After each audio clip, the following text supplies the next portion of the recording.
As independent as I prefer to be,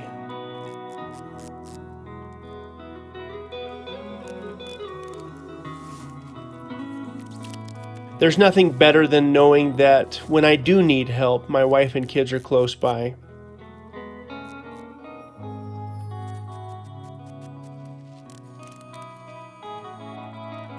All of our kids have had opportunities to help us work on the house, but my oldest son, Rhett, has spent a lot of time working side by side with me along the way.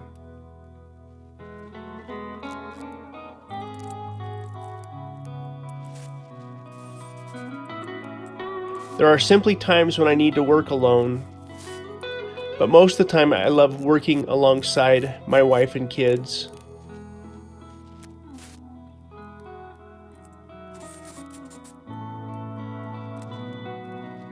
Regardless of how much money it may cost me in nails and lumber, as Callie and Reed spend ample time figuring out how to use my palm, nailer, and hammer, I believe this is time and money well spent.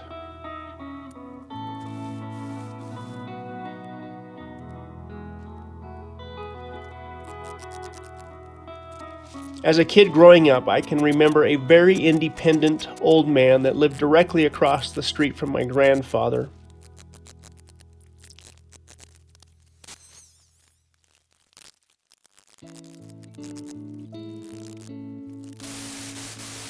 He was paralyzed from the waist down.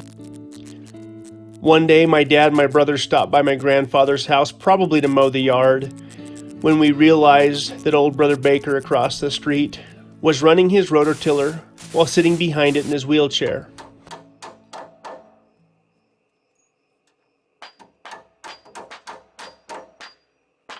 Dad, with the hammer, do I have to use the small one?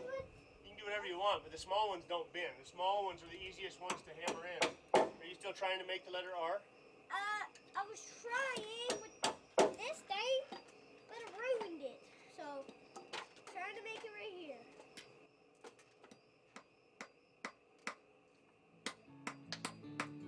My dad jumped out of the van, ran over to old Brother Baker, respectfully gave him an earful about getting some help, when old Brother Baker reminded my dad that he'd been doing it this way for years.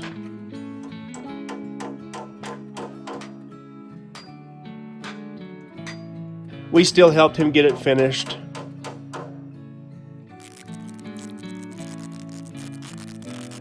Some years later, I figured out that this old man was one of my good friend's grandfather.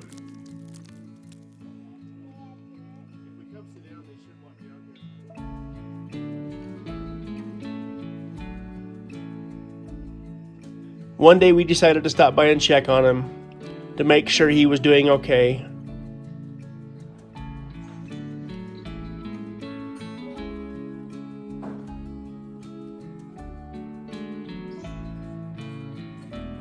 We pulled up in front of the house and saw that his wheelchair was underneath the pecan tree, and we looked up in the pecan tree and discovered that this old man had climbed up into the pecan tree and was shaking the limbs, getting every nut out of the tree that he possibly could.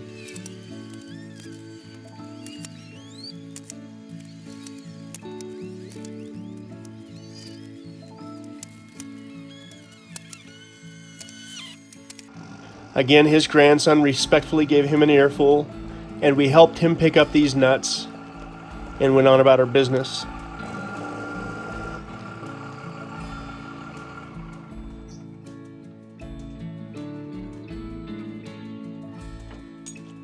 I've thought about this man many times.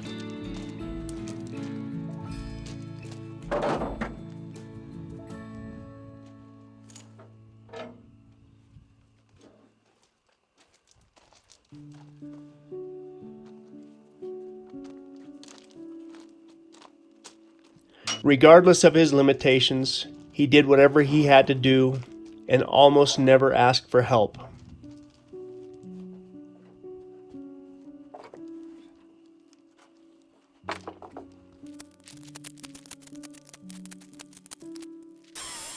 I would guess this is a quality that he always had.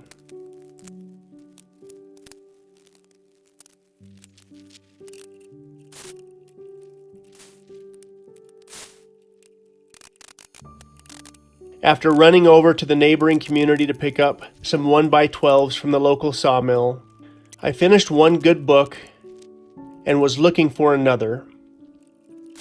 And this funny thing happens when I don't have something good to listen to. I start thinking. My brain runs amok. Sometimes it's not so good.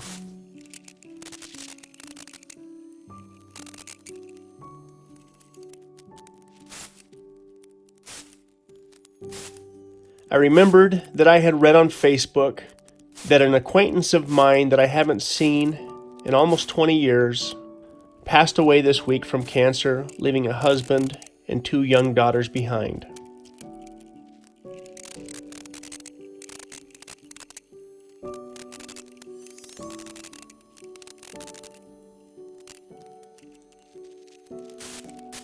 She lived to be 42 years old.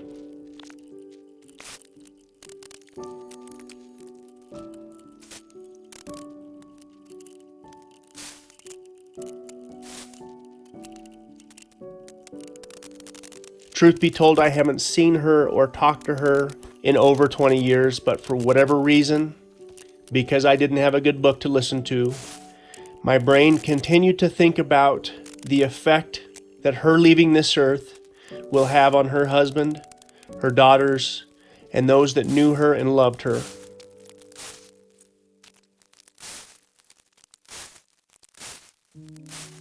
It seems the older I get, the less I'm certain about the things that I thought I was certain about. Those 2 little girls that I would guess are probably between 8 and 10 years old will have a void in their hearts that will never be filled in this lifetime.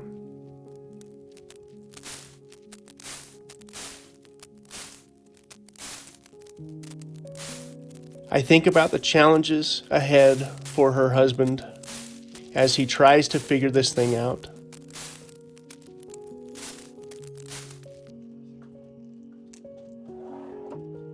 Some of these things are hard to wrap my head around.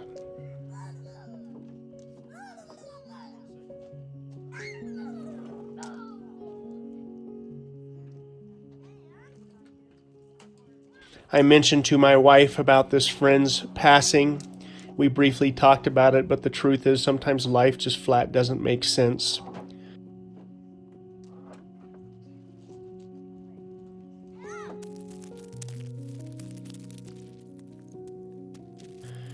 We've had friends lose children.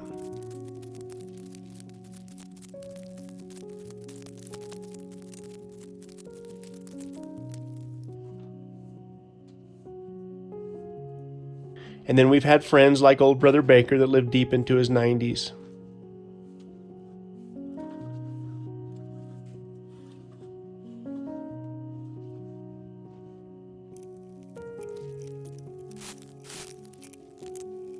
Another time, my buddy and me stopped by to check on old Brother Baker, his grandfather, and he made a comment that I'll never forget.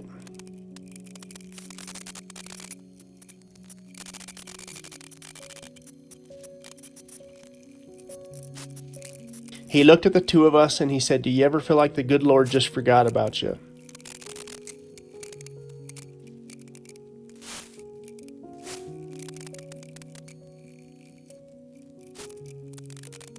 And we both chuckled just a little bit as we assumed he was kidding.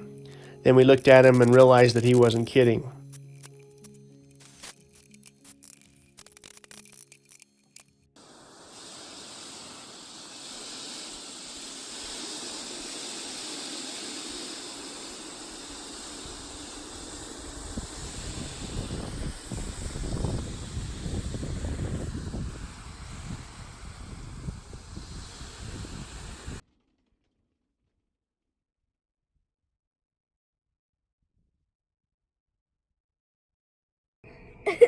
We nailed it! You nailed it. Here goes all my Tico nails. Tico nails? Sweet, bro. You even wore out the old palm nailer, huh? Sure. Battery's dead? Yeah. Sweet, bro. At his age, he had buried his wife,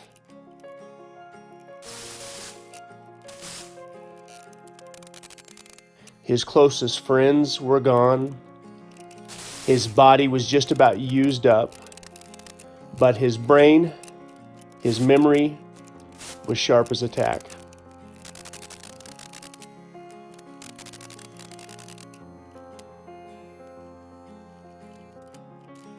All that he had left was the good old days.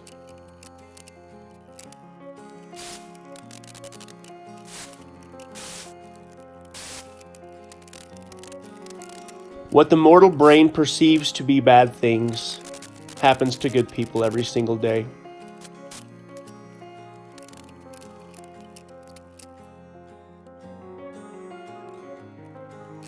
With the help of social media, it seems that we become more aware of these things the longer we live.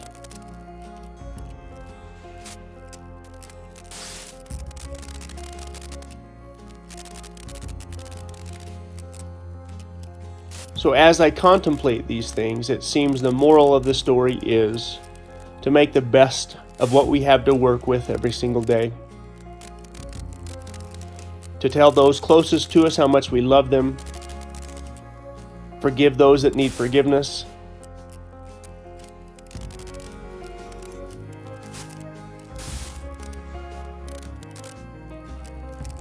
And find a reason to live with purpose.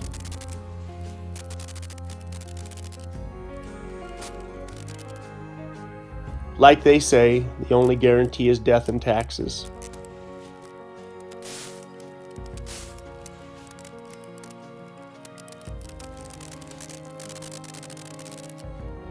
In the meantime, we might as well live in a way that brings true and long-term joy to ourselves and those closest to us.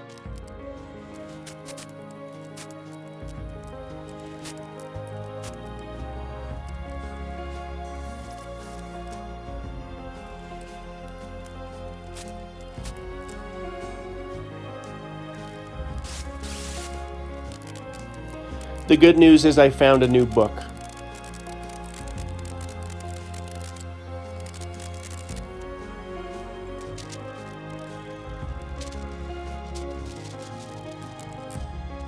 You're not likely to get the deep thoughts from my shallow mind anytime soon.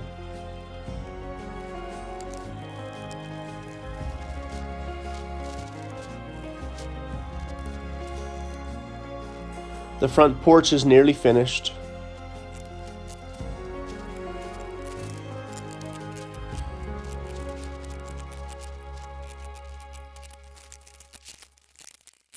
We have just enough tin here at the ranch to finish the front porch.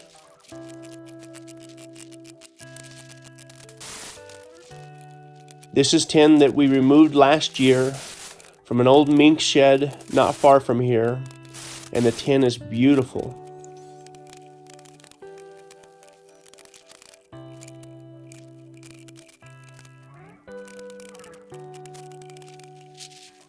It is a heavy gauge corrugated tin that will finish off the front porch perfectly.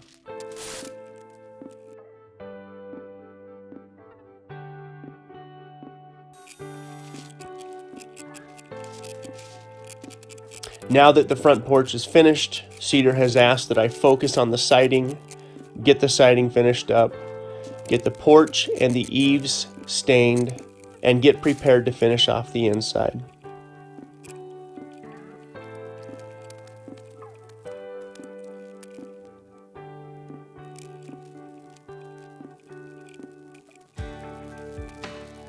In conclusion, I would challenge you to find a reason to smile, to have gratitude for what you have, and recognize that every single day we have here on this earth is a gift.